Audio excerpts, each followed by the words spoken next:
Welcome to World Economic Forum. I'm here with my friend Carol Yu, who has a background in education, technology, and also growing a next generation of young people.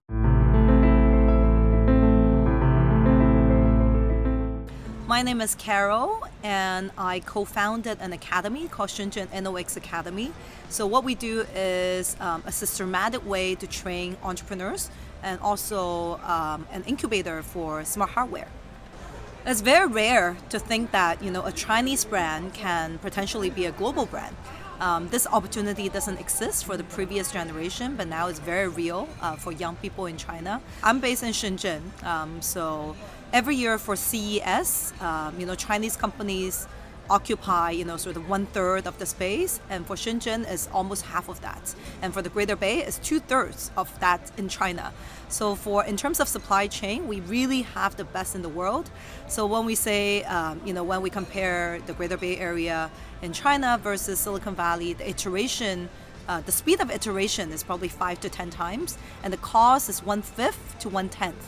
And also we have around 11 million, college graduates every year, and out of that, 4.5 million is in engineers. So we produce a lot of talents that can really feed, this wave of tech innovation as well. And throughout history, we see that every time we have the middle class rising, there will be some global brands that rise with it. And in China now, we have around 300 to 400 million middle class rising, and have that tremendous consumer power coming up. So I fully believe that there will be some global brands that rise with this as well.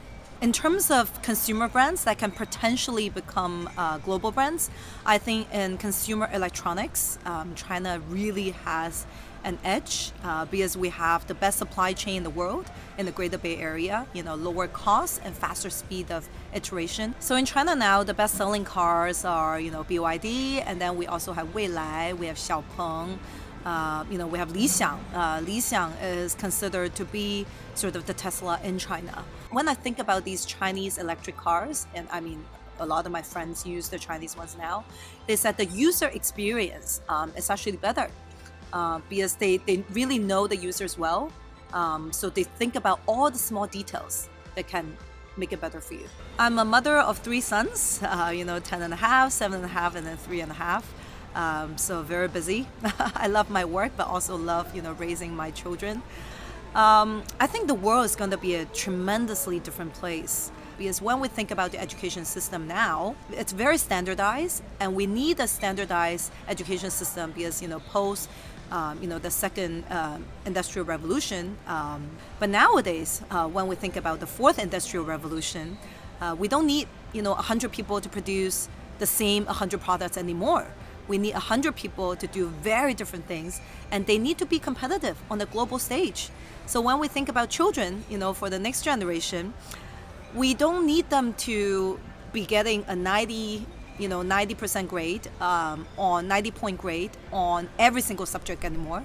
But they need to score 200 on a specific subject. They need to find their very special area that they're really, really good at. They're competitive on the global stage. I think that's a really big change. So what I always say to my friends is that don't be so 卷, right? 卷 meaning like, sort of a competitive in the same 赛道, right? In the same area. Because the world is going to be different. And if you keep on chasing your kids, to run faster and faster, if your direction is not right, the faster you run, the farther away from the correct direction. So we really have to think about our goals for our kids, right? I think everyone would say that we want our kids to be, happy, living a meaningful life, to be healthy. But are we doing that every day to put our priorities at the right place to really raise our kids?